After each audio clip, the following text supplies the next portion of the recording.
नमस्कार, आप देख रहे हैं द न्यूज और मैं रानी गुप्ता आपके साथ। इस वक्त की बड़ी खबर सामने आ रही है राजस्थान से। आपको बता दें कि राजस्थान में लगातार सियासत गरमाई हुई है जब से राजस्थान में अशोक गहलोत की सरकार ने अपने मंत्रिमंडल से राजेंद्र सिंह गुड़ा को बर्खास्त कर दिया है। अब इस बीच राजेंद्र सिंह गुड़ा ने अशोक गहलोत को लेकर के बड़ा ही सनसनीखेज खुलासा कर दिया है। दरअसल उन्होंने लाल रंग की एक डायरी का जिक्र किया है। उनका कहना है कि अगर उस डायरी को मैं ना लाता तो आज गहलोत सरकार की छुट्टी हो गई होती। अब इस बीच में सवाल ये उठ रहा है कि आखिर उस लाल डायरी का राज क्या है।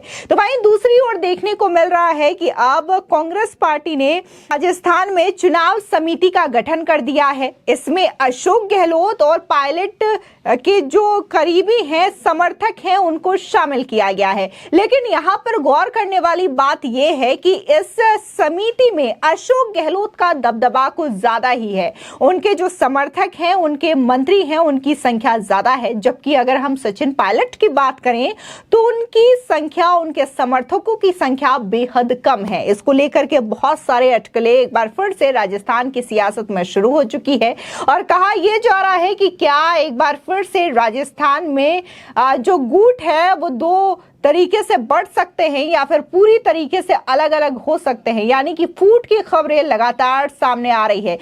ये बात जो है किसी से छिपी नहीं है कि किस तरीके से सीएम अशोक गहलोत और सचिन पायलट के बीच की दूरियां हैं और ये दूरियां दिन ब दिन बढ़ती जा रही है। कहीं ना कहीं ये पूरी रार है और अब इसी को लेकर के कहा यह जा रहा है कि कांग्रेस आला कमान पूरी तरीके से जद्दोजहद में जुटी हुई है ताकि लोगों को यह दिखा सके कि राजस्थान में कांग्रेस के अंदर किसी तरीके की फूट नहीं है और लोग एक साथ मिले हुए हैं ताकि राजस्थान में जो चुनाव होने वाले हैं उसमें कांग्रेस पार्टी अपनी जीत दर्ज करवा सके। लेकिन वहीं दूसरी ओर कांग्रेस पार्टी और कांग्रेस आला कमान के द्वारा ही दोहरा रवैया अपनाया जा रहा है।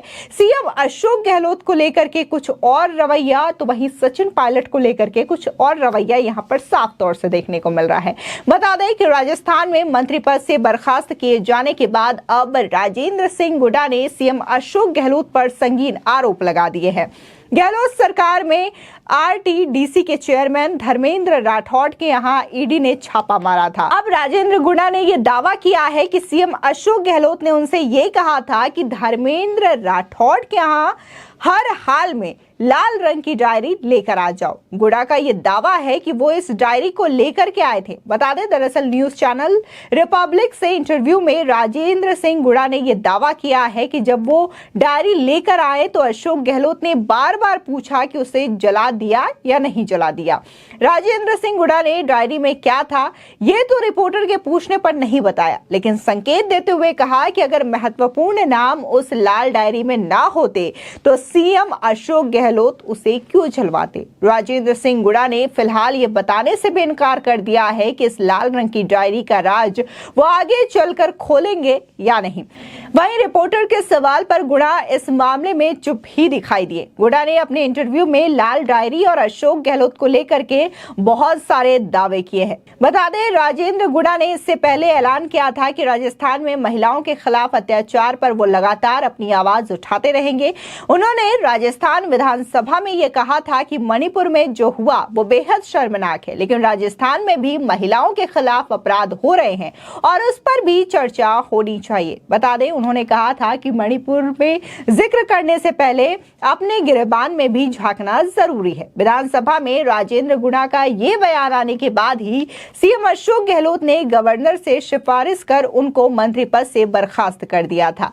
राजेंद्र गुड़ा इसके बाद बोले कि भले ही उनकी जान चली जाए या कुछ भी हो जाए, वो अपने क्षेत्र और राजस्थान की जनता की आवाज उठाते रहेंगे। साथ ही उन्होंने दूसरी ओर ये भी कहा है कि वो सोमवार को विधानसभा में बड़ा खुलासा करने वाले हैं। यानी कि एक और उनका खुलासा जो कि वो सोमवार को करेंगे और दूसरा लाल रंग की डायरी। ये दोनों ही मामले जब से सामने आए हैं राजस्थान की सियासत में एक बार फिर से भूचाल आ गया है और खासकर अशोक गहलोत की जो टेंशन है वो कहीं ज्यादा बढ़ चुकी है।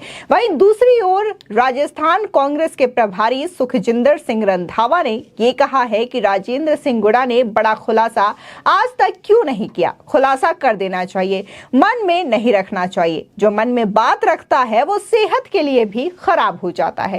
कांग्रेस पार्टी बीजेपी जैसी नहीं है कि किसी को बोलने नहीं दिया जाए। बता दें कि ये रंधावा कह रहे हैं कि बीजेपी जैसी स्थिति कांग्रेस में नहीं है, लेकिन वही रिजल्ट सभी ने देखा कि कैसे विधानसभा में जब राजेंद्र गुणा ने अपने ही सरकार को आईना दिखाने का काम किया तो तुरंत तानाशाही का रवैया अपनाया जाता है और उन्हें पार्टी से बर्खास्त कर दिया जाता है।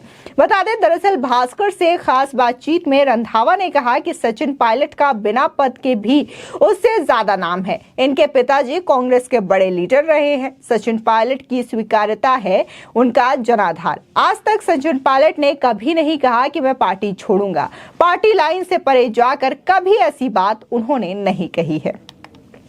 वहीं आपको बता दें कि कांग्रेस ने राजस्थान विधानसभा चुनाव के लिए 29 सदस्यीय प्रदेश चुनाव समिति का गठन किया है, जिसके अध्यक्ष गोविंद सिंह डोटासरा है। मुख्यमंत्री अशोक गहलोत और उनके पूर्व उप मुख्यमंत्री सचिन पायलट इसके सदस्यों में शामिल नहीं हैं।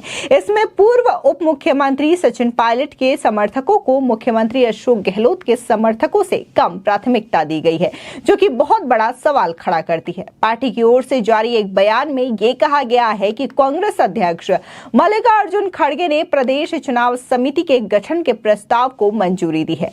पार्टी नेता रघुवीर मीणा, रघु शर्मा, हरीश चौधरी, प्रताप सिंह कचारियावास, रामेश्वर डुडी, मोहन प्रकाश और लालचंद कटारिया इस पैनल का हिस्सा है। वही समिति का गठन मल्लिकार्जुन खड़गे, राहुल गांधी, कांग्रेस के राजस्थान प्रभारी सुखजिंदर रंधावा, डोटासरा, सचिन पायलट और राज्य के कई विधायकों और मंत्रियों के 6 जुलाई को दिल्ली में कांग्रेस मुख्यालय में एक चुनावी रणनीति बैठक में भाग लेने के कुछ दिनों बाद किया गया है। बता दें कि समिति में गहलोत सरकार ने 16 मंत्रियों को शामिल किया है। इसमें गहलोत समर्थक 8 और पायलट खेमे के सिर्फ 2 मंत्री शामिल हैं। बाकी 6 मंत्री किसी खेमे में नहीं है। हालांकि गहलोत के सबसे खास माने जाने वाले 2 मंत्रियों शशि धारीवाल और शांति धारीवाल और महेश जोशी को भी समिति में शामिल नहीं किया गया है। वहीं दूसरी ओर कहा जा रहा है कि शांति धारीवाल या फिर महेश जोशी को शामिल करने से ऐसा कोई बड़ा नुकसान नहीं होने वाला, क्योंकि जो अशोक गहलोत कहेंगे वही ये मंत्री भी करेंगे। वहीं टिकट बंटवारे को लेकर कांग्रेस ने अभी भी कुछ साफ नहीं किया है। कांग्रेस ये कह रही है कि किसी एक व्यक्ति का शासन नहीं होगा। समिति में सदस्यों को जिस तरीके से शामिल किया गया है उसे देखने पर भी ऐसा लग रहा है, लेकिन पायलट खेमे को कम तरजीह देना इस बात की तरफ इशारा करता है कि पायलट कांग्रेस के लिए गैर जरूरी हो गए हैं। बता दें कि लगातार कहीं ना कहीं सचिन पायलट जो है वो गहलोत सरकार के खिलाफ बोलते रहे हैं, चाहे फिर वो भ्रष्टाचार का मामला हो या फिर राजस्थान में चुनाव के बाद जो बगावत शुरू हुई थी, वो भी इस बात का प्रमाण है कि किस तरीके से लगातार सचिन पायलट को कांग्रेस हाईकमान और अशोक गहलोत के द्वारा दरकिनार किया जाता है। ऐसे में कहा यह जा रहा है कि चुनाव से पहले बड़ी फूट राजस्थान में देखने को मिल सकती है। फिलहाल इस खबर को लेकर के आपकी क्या राय है, हमारे कमेंट सेक्शन में जरूर बताएं। आगे की और भी अपडेट के लिए चैनल को सब्सक्राइब करना ना भूलें।